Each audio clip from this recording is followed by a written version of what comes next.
Hello, everybody. Welcome to another episode of Tavern Talks here on the Tavern of Tales Twitch page.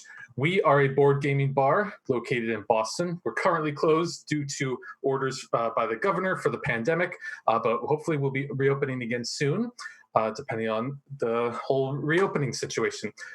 So right now, what we're doing is we bring entertainment to you almost every day of the week on this Twitch page, including Magic the Gathering on Mondays and Thursdays with GM Tyler. That's from 3 to 6. The Tavern Talks Twitch podcast, which me and Lily host, and that is from 1 to 2 on Tuesdays and Saturdays. And of course, Shattered Lands, the homebrew D&D campaign run by GM Jake, which is Wednesdays and Fridays, 6 to 9. And that is actually the point of today's discussion. We have some people from Shattered Lands here to discuss and talk about the 15 or so sessions that they've done and all the crazy fun things that's been going on. Remember that we are Twitch affiliates, so please follow and subscribe if you can. It really helps us out and we appreciate it. And follow us on social media. You can donate to us on our page and join us for Eberron D&D sessions in our Discord. So today we have with us Lily, of course. Hello, it's me. And Lily is a player in Shattered Lands, so Lily will be discussing as well with the other players. And we have Austin, one of our GMs and a player in the Shattered Lands. We have Quinn, and we have the GM of the Shattered Lands and our manager, Jake. So why don't we take it away from there, get started talking about Shattered Lands. I'm going to throw out just a question for everyone to get us started that we can all move through. And that is, what is your character thinking right now? Oh, where did we leave off last night? Because boy, did we have a last time nice on Tales from the Shattered Lands. We had a nice describe our series. characters if you haven't listened before. A nice series of moments. Our party, our undetermined party name group of people are currently on a ship right now. They've just freed several people from the shadow ports who are in enslavement. And we're still dealing with the multiple enemies that we're making as we travel through the world. Oh, and also there's an evil magical plague. Also, you know. Yeah, also a lot of crises happening. So maybe we'd start. Just describe like who your character is and what their current thought process is right now. Maybe what they think about this like new team that they're forming. Yeah.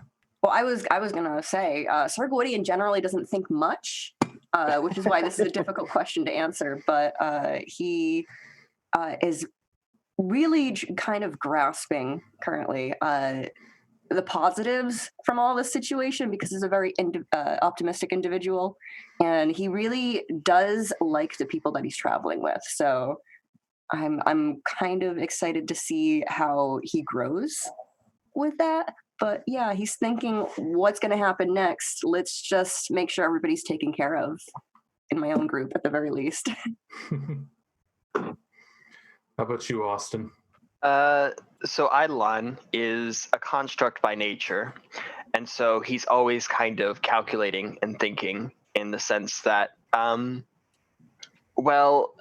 before all of this happened, he was, after his release from the Singing Crows, he was going to go off and continue bounty hunting, but he's been kind of led into this adventure of doing bigger things than what he could have possibly ever thought to do. And right now, in his current state of contemplation, he's thinking about the pros and cons of being in this adventure group. And right now, they're just about equal. However, he always finds that the nature of his acquaintances do need help with the tasks that they've brought upon us. And so he finds that it is duty to help his friends. Very cool. Gotta love the whole friendship narrative. That's Mhm. always my favorite. I love What that about stuff. you? Yeah, it's the best. Good shit. Yeah, so I play Ashwin, who is a half elf wizard from kind of a cutthroat time and place, and she's very paranoid about a lot of things, including kind of how everything's going to go with the party and the adventure in general. Does kind of at this point trust everyone in the party, but it still just is very worried overall about the kind of conspiracies that we've stumbled into, and is just trying to hope that we can all coalesce and make it through it without getting killed. Yeah, I would say that I would like to think at this point she considers some of the party members friends, or wants to, when we're not fighting. So, yeah. Is there a lot of interpersonal conflict between your characters? It's narrative drama.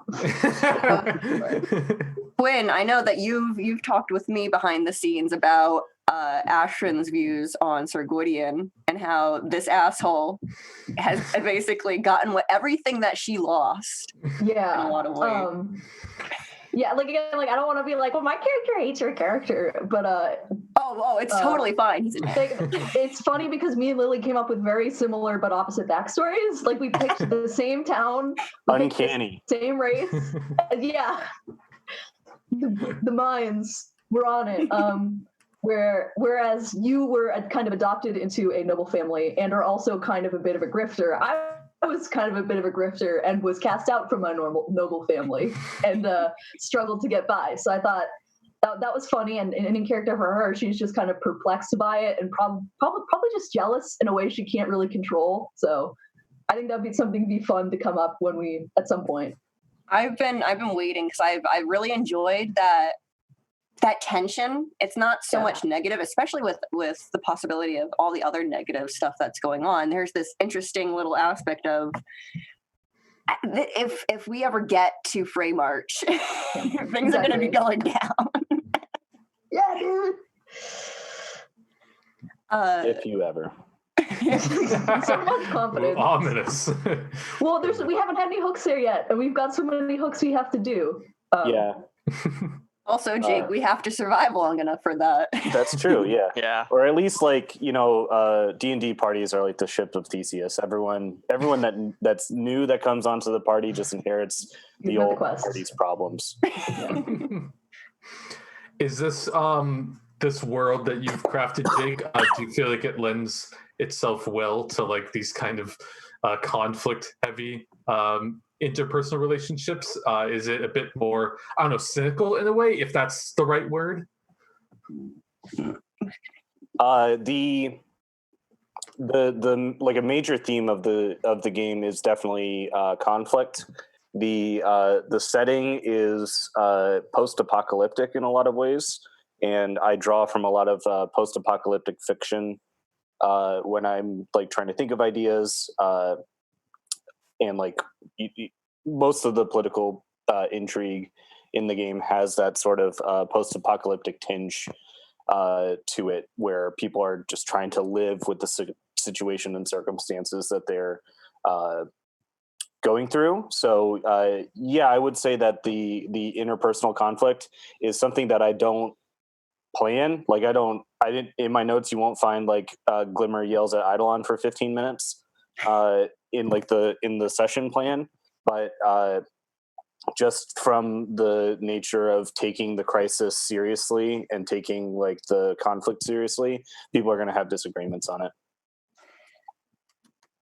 Yeah, you guys seem to be pretty into the like role-playing aspect of it. Speaking about how your characters would think and how they would react to situations, how they feel about things. Do you feel like this world lends itself well to role-playing? I think it does. It is a very immersive world in which you are able to. Jake told us at the very beginning when we were creating our sessions that he basically any race goes, and we can always fit it into the world, which makes endless possibilities for role playing. So you could basically be almost anything that you really want to, and we can find mechanics for it, and that really just helps with the role play, because if you can really get into your character and be exactly what you want in a character, then it makes it a lot easier. That's really cool. Like I think about world building a lot. I'm sure a lot of us do because that's our job. And like where this sense of like being able to explore space with your friends or coworkers or acquaintances, whoever. And so the world that you craft, how it's inspired by all these different things. I always wonder, what is that like, I guess, deep down that makes us want to build and craft worlds. It's a very interesting thing. It's cool to see that like when someone makes a world, it all kind of people can immediately jump into it and take off. It seems like Jake, you did a really good job of making a world that people can feel involved in. And I know that you have run the session or this campaign before. So what are some like interesting tidbits about the differences that these players are taking from the others in exploring that cool world you've built? So the number one takeaway is don't be so coy with what's going on in the world. When I first ran this game, I had the Red Palm like teased for a few sessions, and then they came into the fore, and no one really knew what their objective was, or like the Red Palm weren't like characterized in any real way, and they also they had like a bunch of like leads to like figure out what the Red Palm was doing, but they didn't really have like a real good reason to like go after them. And I had set them up as like my season 1 bad guy, so to speak, for the campaign. So in running this one, I'm realizing, in a lot of the encounters that this crew has been going up against, I'm finding ways for the Red Palm to get involved so that the Red Palm are like always kind of like in the spotlight, and people can get to know them, understand them, start to hate them, and then they'll feel better when they finally crush Asher's helmet in. Like when they crush it in diplomacy. Yeah. That's Eidolon's halberd's name. Yeah, diplomacy. Yeah, there we go. That's so yeah, that's really cool. There's it sounds like, do you feel like it's a like super different approach from your previous session, or is there a lot of overlap as well? Like, do you feel like you're going a totally different way than you were running with your friends? No, not much has changed. It's interesting to see how people trust different NPCs, and where I slot in like these NPCs that I've made before and like played with before, and I've got like a really good idea of their character and how like a different party reacts to those circumstances. It's always really interesting. Like the previous party trusted Holvern like nearly immediately. Like there was no question about like Holvern's trust. This party had like a little, she's a cleric of the god of death, and she lives in a tower in the swamp. Maybe this person has like something else going on. So it's always interesting to see what people pick up on. Sounds like a much more judgmental group with this one you've got. I wanted to say earlier too, I think one of the best things with world building and getting new people joining into a campaign, a homebrew campaign, is when your DM is so passionate and has put in so much into the world, and then you have a bunch of people who like to hyper-focus on these small details and then create an entire character on this one really, really cool detail or something else. It's so easy to create a character that will slot so nicely into this whole world, into the new narrative you're making. And it's fun to explore to see how that changes, especially knowing that Jake has played this with his home group before introducing it to us. And it's so interesting to see just how drastically different things are, because people are inspired by different things and making different moves.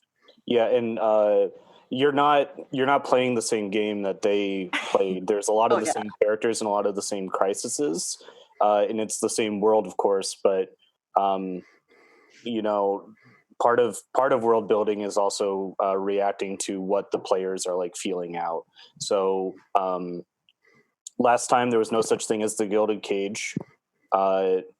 Eidolon's master that he sees in like strange visions obviously didn't exist, but now he's like a major player in the world. The guy with the golden rapier, he has to slot into like the politics. So none of these things are given. I'm not just rerunning like the same sessions over and over again, but you know, you do have to like play the puzzle and see where the characters can fit in.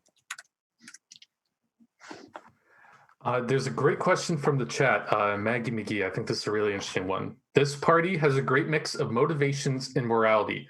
How do you as players balance that? I run a session before with like chaotic evil, and it was awful. It was not fun at all. So I'm curious how you guys go about this, especially when there's a lot of different wants and needs. I think Lily, you should go first because your character is more moral, I think, than both mine and Austin's. Yeah. My character, I play Sir Gwydion like I play a paladin, essentially.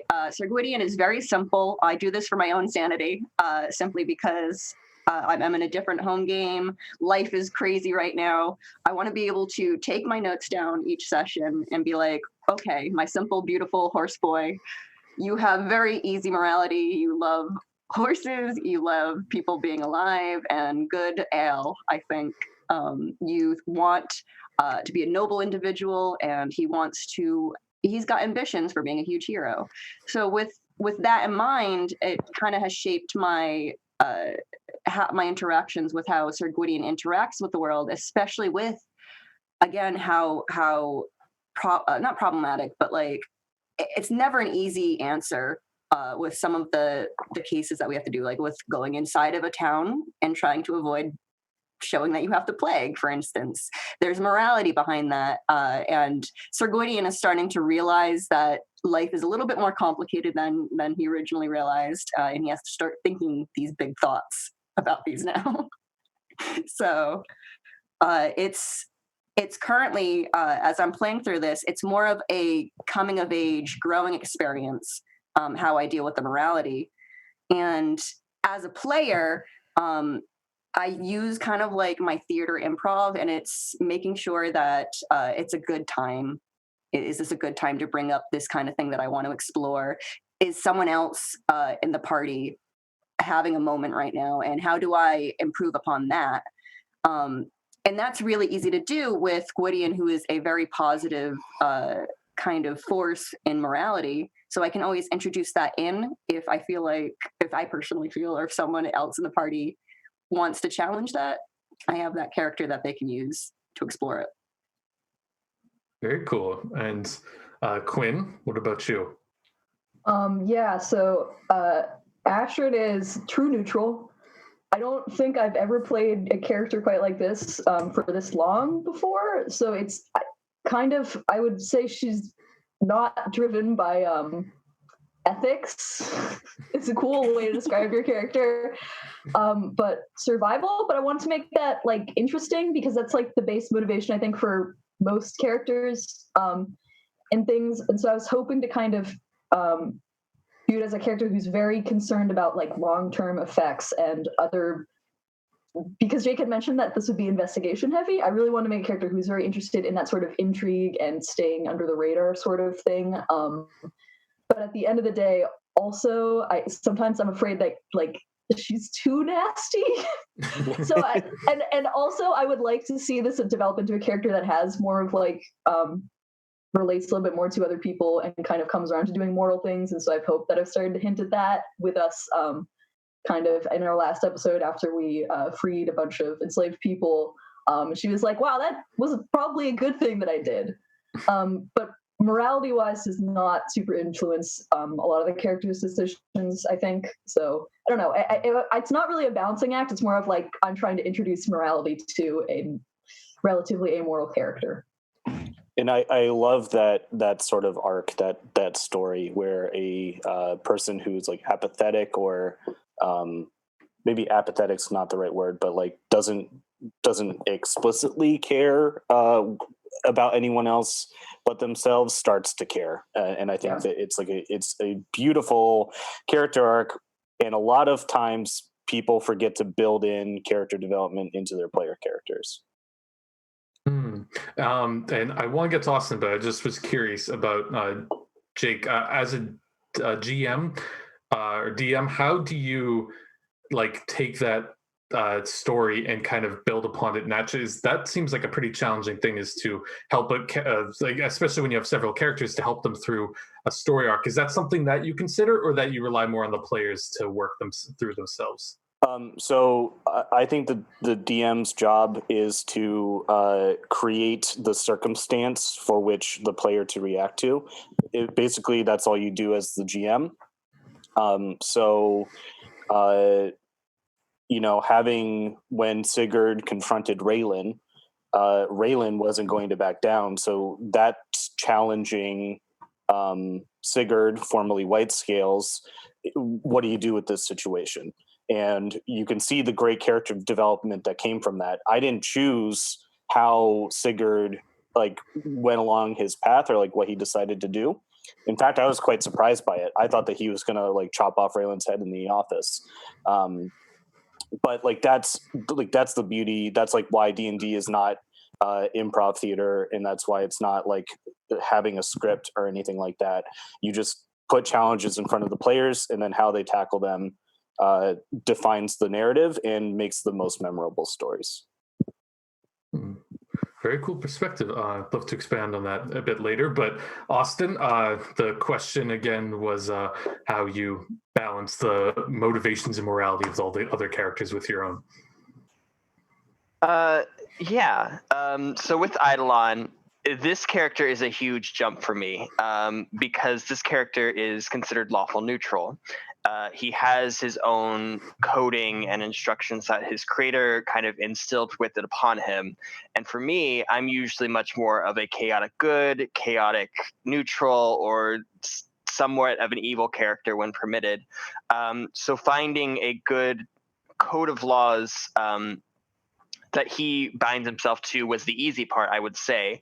However, I designed this character to be kind of a loner type, and now that he's been thrown in with these party members, he kind of has to work around his coding, which he finds difficult because he's been living for quite a while, and so he kind of has this method of how he handles things. He goes in, he looks at his thing, he makes decisions about what needs to be done and executes them regardless, allowing for change in plans if he finds necessary.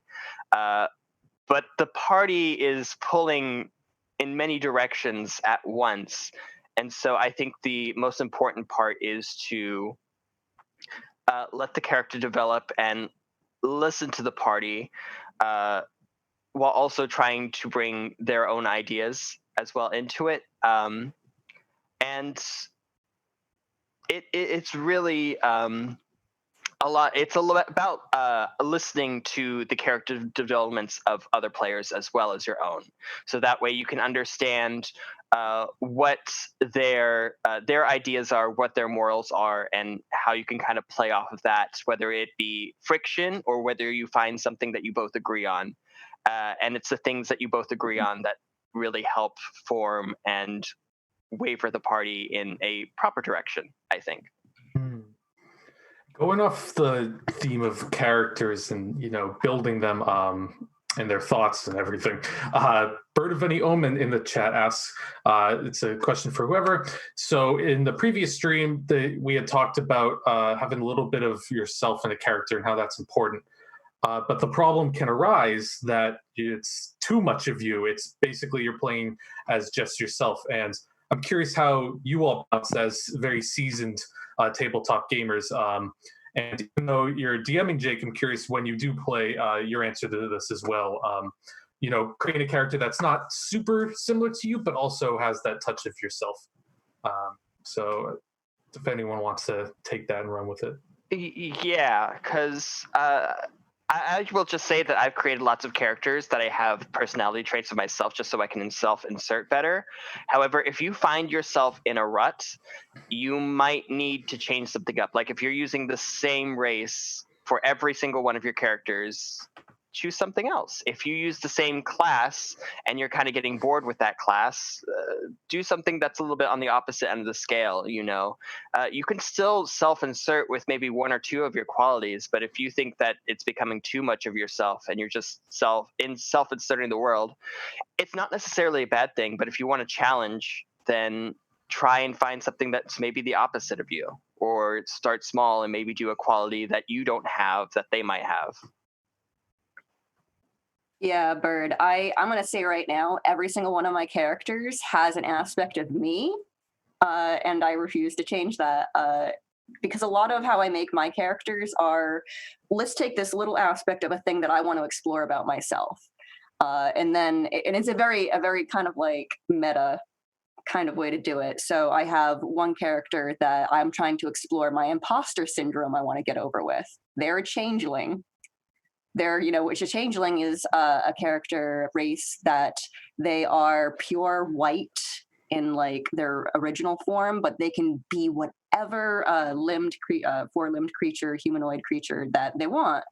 And I think it would be absolutely fascinating to explore the creation of a personality through a changeling through that. So I've taken this character and explored my own imposter syndrome, which means it has a lot of my it has some of my triggers in it. And so I've talked with my DM when I run this character about, hey, this is what I'm comfortable with, what I'm not comfortable with, and exploring in the sessions. And that's super important too. And actually, for the previous question as well, being able to talk with your party about what you're comfortable with, talking with your GM in like a session 0, so that everybody's on the same page, which is what we've all done with Shattered Lands.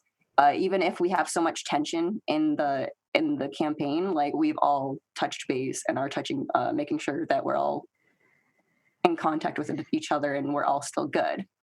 But yeah, you keep creating all the characters that you want to create. And if they're aspects of you, that's perfectly fine. Don't let people say that you can't do that. If you want to explore things that you feel that you're not strong in, like a very charismatic character, for instance, before I started creating that, I didn't feel charismatic at all. And then I started making all of these role play characters. And I personally got more confidence in myself in life from it. So it's pretty great. Hello.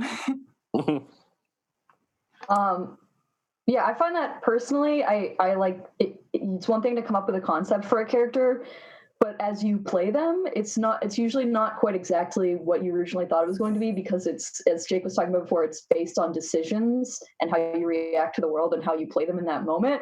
And I find that, even though I played a bit of D&D in my day, that you tend to fill it with certain aspects of yourself nonetheless. Even if it's not your default personality, I tend that at least personally, I tend to find myself like leaning into certain aspects.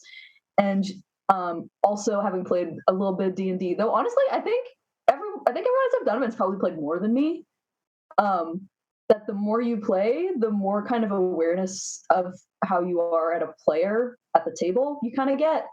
And you can start to be kind of aware of your strengths and weaknesses, like not in regards to like rules, but in how like you affect the other people that you play with. And then hopefully when that happens, you can kind of realize then how you're affecting the other people that you play with, and is it positively or negatively? Are you not speaking up and not really engaging with anyone? Or are you engaging too much, which sometimes I think I do? And then just kind of realizing like the effects you have with other people and making sure that you don't lean into that too much. So just like being self-reflective and maybe kind of you letting yourself indulge in your like worst character trait, your character to boss in this game. Quinn, are you alive? Oh no, I think Quinn turned into a JPEG. It's got to be my least favorite character trait of hers. So Jake, did you have an answer to that question? Hopefully we can get them back at some point. I'll answer it from DM's perspective, because the DM is making a lot of characters for the players to interact with and the world. In terms of like what I put from myself into the world, there's a lot of like political stuff that happens in the Shattered Lands that reflect my political anxieties. There's a lot of things that have to do with the way that religion is formulated and talked about in the world that goes towards my beliefs and ideas and anxieties about religion, especially, I was raised Catholic, and I don't believe anymore.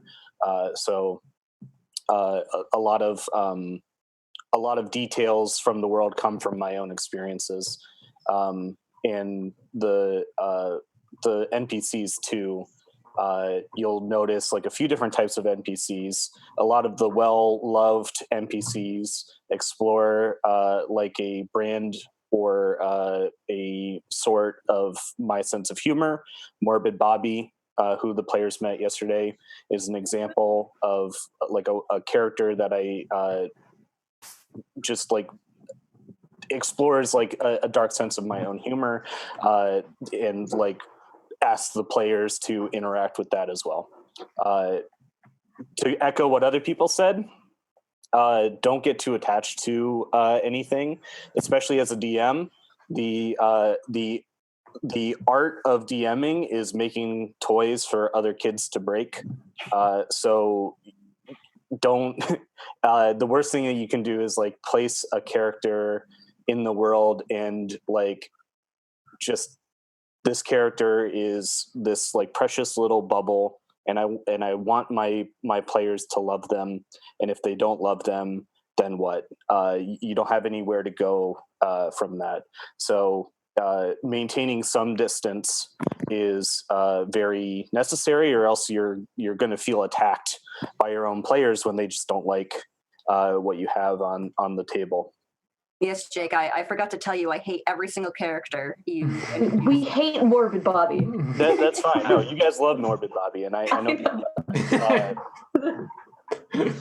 But like, if you didn't like Morbid Bobby, that would be fine. Like, you toss Morbid Bobby off the crow's nest. What about, oh gosh, that traitor that we escorted? We saved him in the woods. The poet. Mickey Three Eyes. Mickey Three Eyes. Yeah. He another one of those like sense of humor characters where if you like really jive with him and you want to explore more about him, you can, but it's not necessary. I think that was funny to me because White Scales at the time started practicing poetry, and I would love to see that come back as a creative, like, positive thing that all of our players are being poets now. That's a great segue, because we've been talking about some heavy stuff, but I want to get some more of like the fun and memorable moments. I believe that's someone, actually, Maggie McGee actually asked, what has been your favorite memorable moment so far? And they are still thinking about the potion stealing in St. Gertrude, for example. So favorite moments from the campaign so far. The cookie heist was a good one. I'm not just saying that because I got to do a lot of it. I don't know. The botched assassination of Raylan was really good. I'm going to be thinking about that session for a while. Yeah, that's probably my favorite, just because I had the image of Eidolon screaming, "Lady Cashrin, get back!" and then just like doing a quick shove, but he just like shoves right back up, and it's like, I tried. Yeah, I feel like everyone was like on point doing cool shit, and then Sir Gwydion caught Ashrin in his arms, and as I jumped away dramatically. It was a very cinematic episode, and we had a lot of combat in there. The party was split, but we were all still interacting. Thank you to Glimmer's telepathy. Yeah. I can't imagine playing in a party that didn't have that. now that we have that. I don't know. What about you guys? Like I said, I think the failed Raylan assassination, and just kind of going with plan like B, I suppose. Plan A and a half. It worked, and I think that was a really fun session. Where did it go wrong?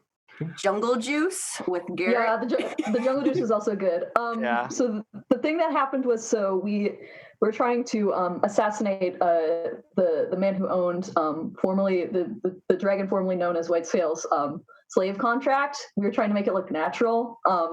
So we thought we would give him the Madness Plague, which is a reoccurring element in the sessions. And when we gave it to him, instead of becoming like we were hopefully it didn't kill him, we'd be able to push him over that side of a ledge. He just became belligerent and then vomited over all of us and his guards, who we also had to kill because they were infected. Sir Gwydion was also infected by this plague, and it just turned into a mess. A little bit got in my mouth. Oh, Yeah. I'm curious on some behind the scenes of that as well.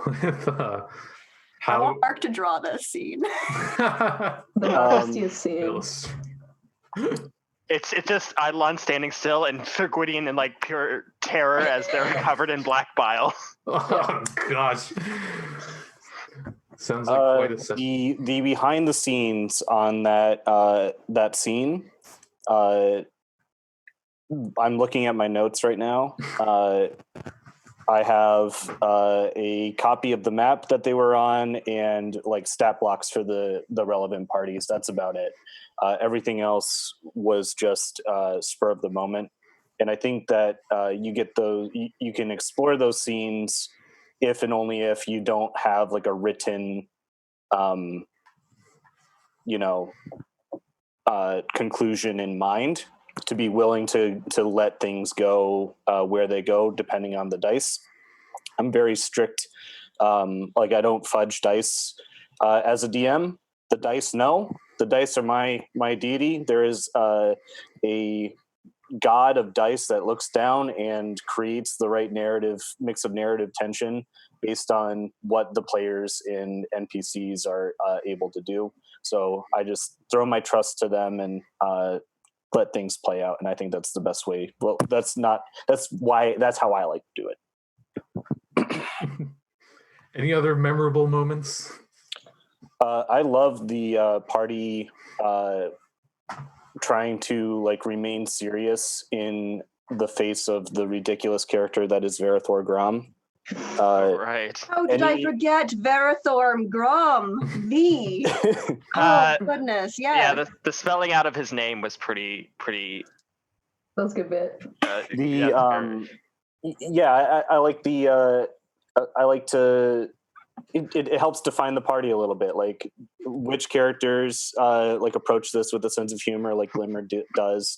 Which characters just like fade into the background because they recognize that this character is a joke. Like those little bits are also character development. Immediate love.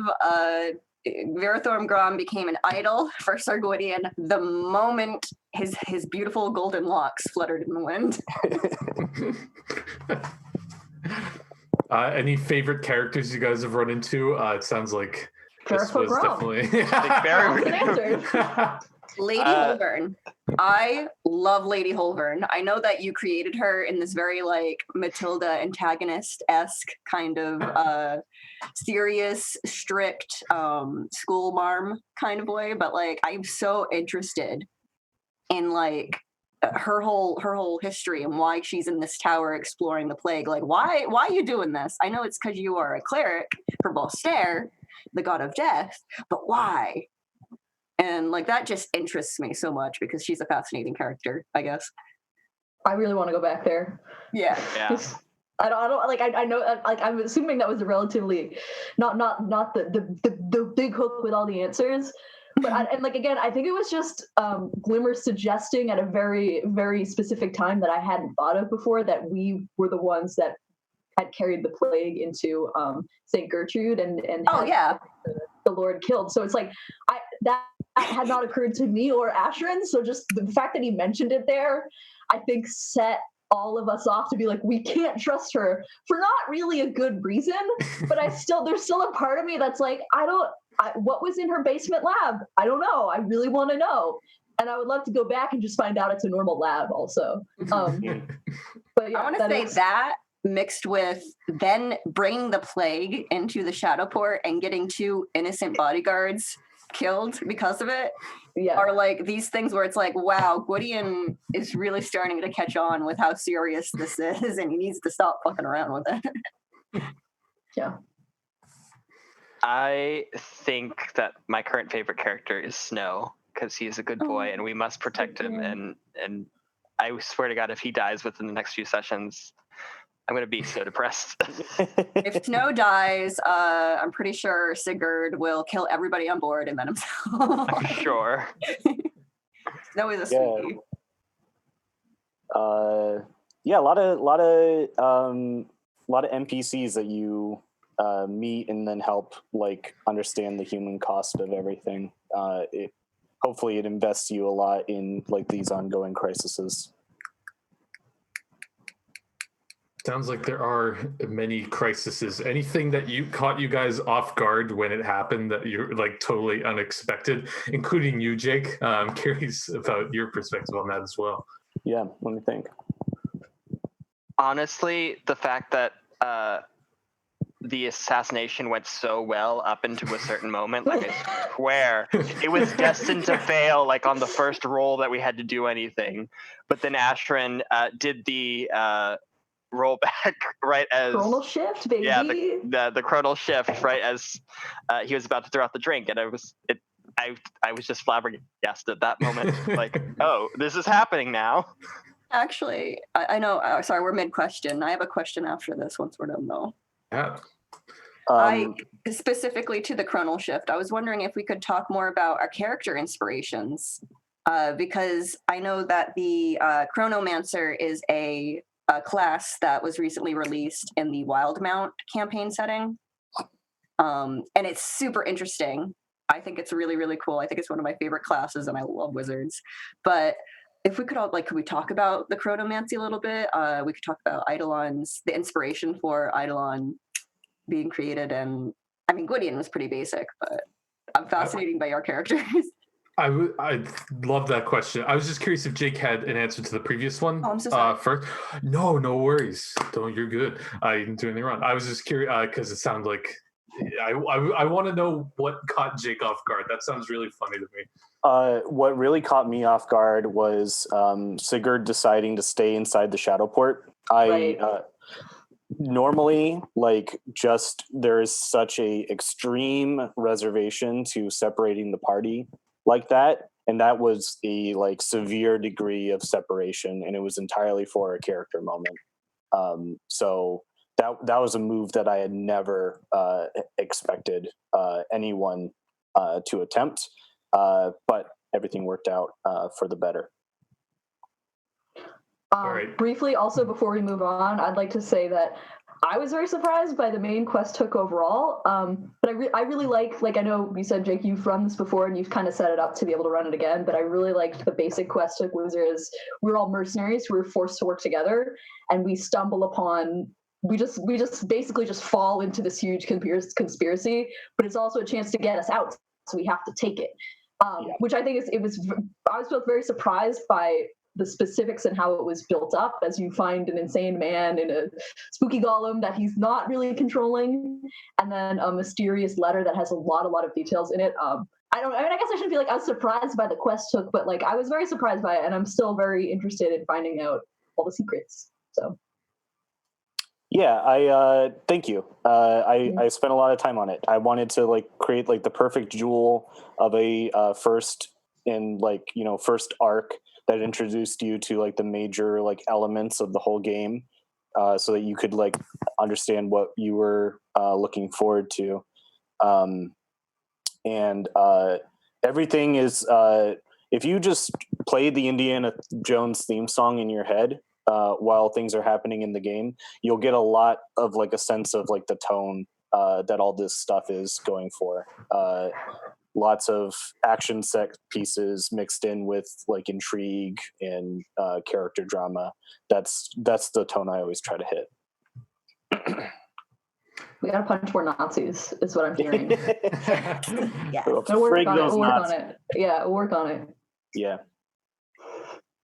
Then I loved Lily's question about character inspiration. So if no one else has any remaining thoughts, I'd love to move on to that one, starting with whoever wants to take it away, whoever That's a burning answer. That I know you were talking about a chronomancer, Lily. Yeah, I was wondering, this is more like flavor. How do you guys see it playing through your mind and in the theater of the mind as we're playing this campaign? How do you see Ashrin? I keep wanting to say Cashrin since you've created that My name. alias. We used that for like 7 episodes, so Cashrin is like fucking cash money. She's so fucking badass and I love her. But like, how do you see the chronomancy kind of forming in this world? It's hard to kind of like for these things to be explained or narrated, I guess, in mid-campaign with so many players. Spoilers? Yeah. I will say that I also encountered this class in the Wildemount. Well, Wildemount's coming out. Everyone I know is a Critical Role HUD except me. So I was skimming through it and I was like, these are 2 really cool classes. I'm going to play this one. And then wrote a character inspired by that. But other than that, yeah, other than just being like, a little bit more specific, the temporal shift, whereas in you get to re-roll one of your d20s or someone else within 30 feet of you gets to, is it comes in at 2nd level and it's such a cool ability.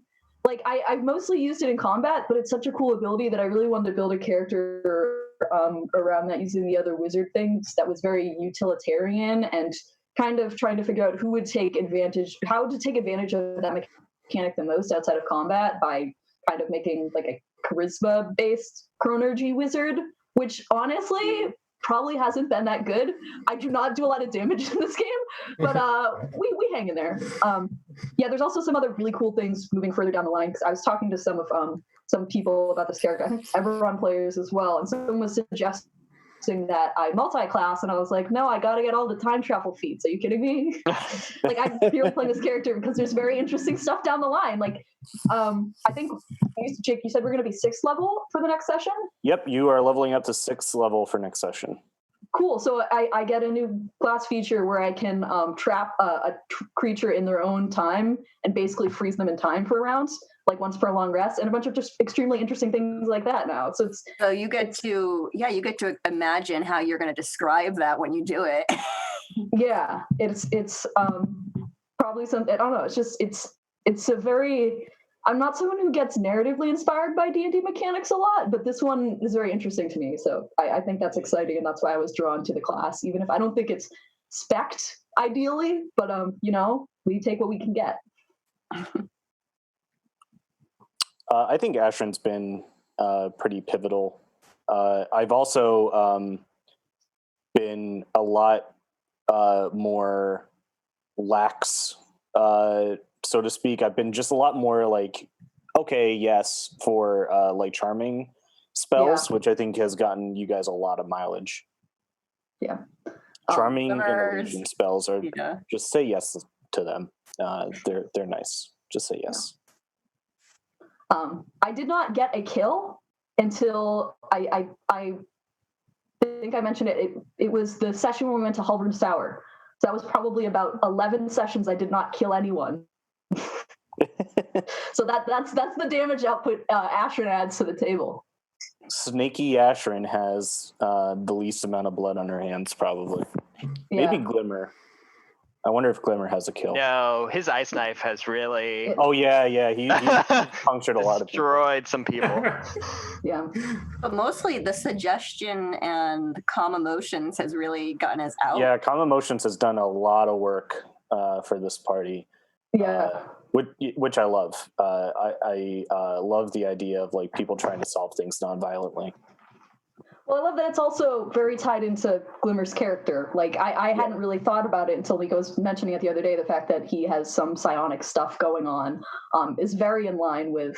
I'm sorry, not that Ashrin would know, but it's very in line with the idea of kind of making everyone calm. So It's interesting that that's become kind of a trademark. What about Eidolon, the paper-filled golem construct, who's like, 200 pounds armor and just filled with magical paper? And Yes, basically. So anybody who knows me knows that I rarely stray from the Warlock class because I love the customization options. I love their built-in backstories, and Jake can attest to this. It's a really fun class that you can just kind of like play over and over again and not have to worry about it being boring anytime soon. That being said, when I was creating this, I was kind of wondering if I should go the healer route or if I should go for the more damage route. I didn't confer with anyone else, so I decided to go with the more damage route, and I can see that's slightly biting us, but I wanted a Hexblade Warlock because the past few times that I've gotten to play a Hexblade, it hasn't lasted long. And I wanted a Hexblade where the character was the weapon and their creator was the patron. So I was able to kind of do that with a Warforged sort of race. And so Eidolon is kind of like uses the Warforged stats. But I also kind of made it a little bit of Howl's Moving Castle. With everyone who knows Calcifer, which is this fire spirit who has made a pact with his it's been a while since I've seen the movie. He's made a pact with the wizard, and he basically keeps this whole castle moving and running. So I just kind of small scale that into like a suit of armor, and then Quinn brought up a very interesting tidbit. I don't know. It was about a knight who loved law and order so much that it's just an empty suit of armor walking around. And I looked more into that, and I accidentally created pretty much Eidolon in the same sense as well, who loves bureaucracy so much that he goes around and performs tasks. So there's a lot of inspiration of wanting to challenge myself, do something a little bit different, and also create something that I love and has a little bit of background from pop culture as well. So I'm just gonna be imagining Calcifer now. Yeah, it's like inside of his helmet is that flame, and the flame has little two beady eyes that kind of look out. So, and it's just really fun to imagine just like a flame inside of this armor rather than an intimidating suit of armor as a companion. Mm-hmm. Yeah. I guess I mean I can talk a little bit on Gwydion too. Gwydion's really basic. I actually created Gwydion as a different character before going through the iterations that he is now. He used to be a Oath of the Ancients paladin, and much more of a party bro than than the Sweet Horse Boy. But then I started looking into like the fighter subclasses and realized like I haven't really played a fighter for a PC. I've always used fighters as like my villains, my obstacles to give my players, but not really played one. So I'm like, I looked into Cavalier and I'm like, this is it. I need a boy who's going to protect something, and that's like the whole goal throughout the campaign is let's create this character who's searching to find something to protect and build my character from there. I guess my inspiration so far for that is just I think it's just that whole idea and shaping that around it. Love it. Very cool. I'm going to jump back to a question from the chat. And this one is actually, I got two for Jake. So I'm curious. These seem like they're a bit shorter. Maggie McGee asks, have you ever struggled with players getting too attached to NPCs? Although I'm not super familiar with Shadowlands, I did hear about Snow, and I'm wondering if that might be one of those cases. Austin. And Bird of Any Omen, which is what was the favorite time you used one of the characters' backstories? For Maggie's question, yes, players, what does it mean to get too attached to an NPC? Well, if it starts to cause you real world pain when one of your NPCs dies, it's no good. So there's no real way to solve it except to remind everyone that it's a game and to take it as they come. there can be like a lot of really good moments that comes from like having a beloved NPC die and like having to deal with that. Running funerals in games always makes me like really sad, and I don't like to do it because I can't like get through them without breaking up. So I tend not to do it. So I don't like actively gun for NPCs in terms of like killing them for narrative's sake.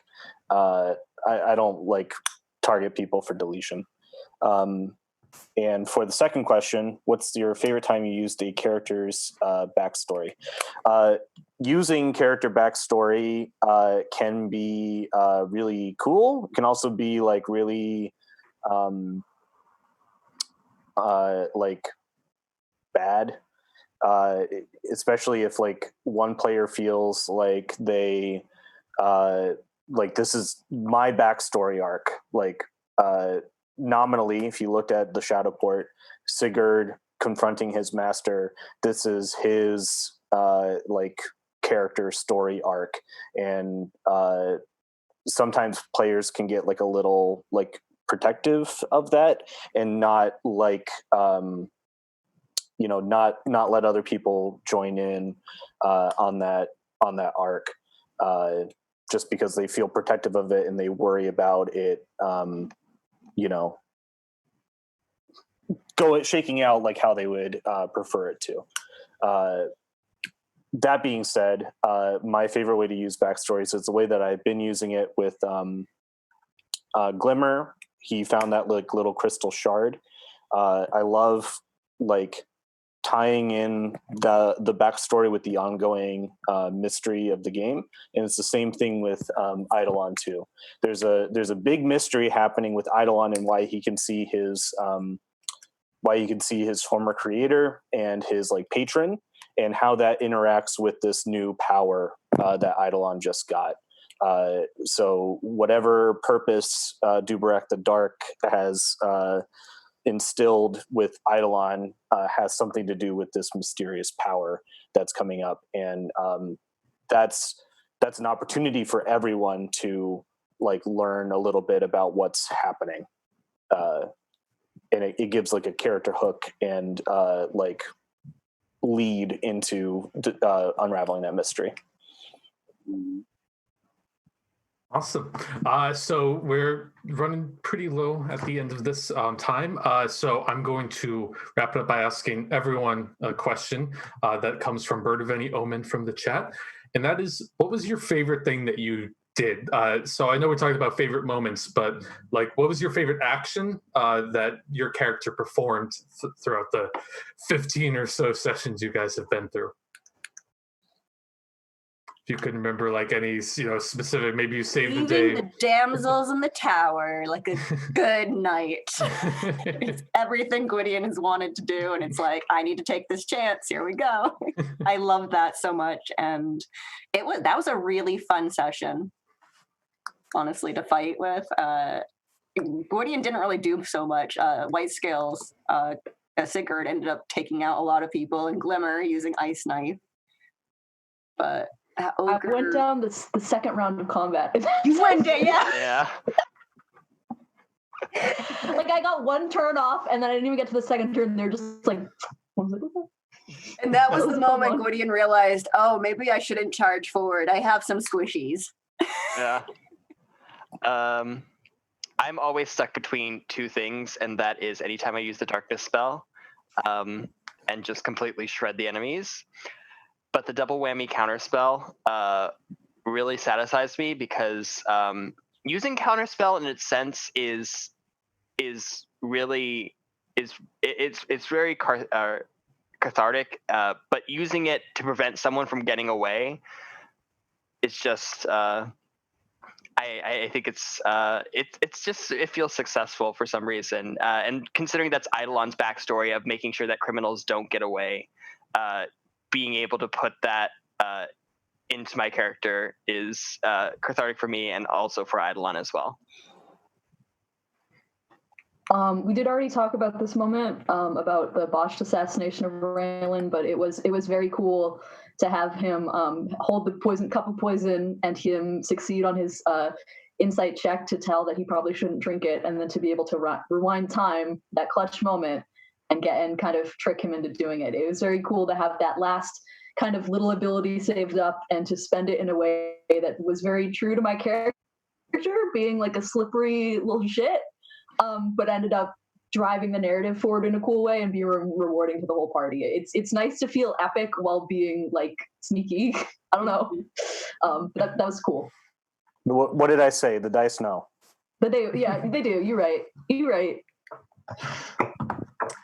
Jake, since you're not as a player character, you didn't take an action, but was there anything you were particularly proud of in terms of like something you thought up, like, oh, I'm going to do that, and it created like a fun scenario? No, I'm not proud at all. Next question.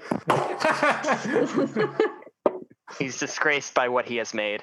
I'm ashamed by this endeavor. Created a monster. Mary Shelley was right.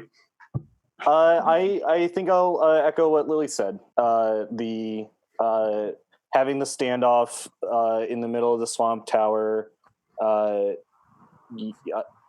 There was no indication that the person inside the tower was their friend. They just saw the red palm outside. They were outnumbered and they charged forward regardless. I love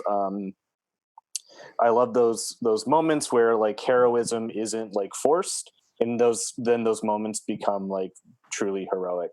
The same thing with like anything that happened in the Shadowport. Tenga begging White Scales to free her kin in the bottom of the Shadowport. They didn't need to do that. They could have just walked away from the Shadowport and that would have been fine. But choosing to do that with there was no promise of a reward or anything. That's what heroes are made of, and that's the moments I like to create. Oh, what a nice little note to end on. Talking about heroism. Yeah. Was there any other things anyone want to talk about or discuss before we wrapped up? Any questions you might have had, Lily, that you want to ask? Oh man, I could talk about characters for hours, but it's a nice Saturday, a nice overcast Saturday. And I know some of our GMs might be writing some other things. So yeah, I'm running D&D in 4 hours. I gotta. Oh right. Yeah. Thank you guys for joining us today so we could discuss a little bit about your really cool characters. I love them. And we've got some more coming in too. There will be some additional GMs jumping in for some fun in the Shattered Lands as well. So look forward to that because it's going to spice things up. But yeah, thank you guys so much for tuning in. Thank you again, as Lily said, thank you for coming and joining us. It was a blast. It's always fun to talk to all you guys and I just see your faces in person. But I guess the internet will have to suffice until then. Yep, you can join us on this channel for many more forms of entertainment, I should say. Again, Magic the Gathering, Mondays and Thursdays at 3, Shattered Lands, which is what we discussed, Wednesdays and Fridays at 6, and Tavern Talks 1 to 2 on Tuesdays and Saturdays. And as well, please join us in our Eberron campaign at our Discord server. It is a blast, and Season 2 has been kicking off very well. It seems like people have been having a great time and enjoying it a lot. So join us there. Have a blast. Subscribe, donate, whatever. Help us out. Thank you so much. Take it easy, y'all. Bye. Take care.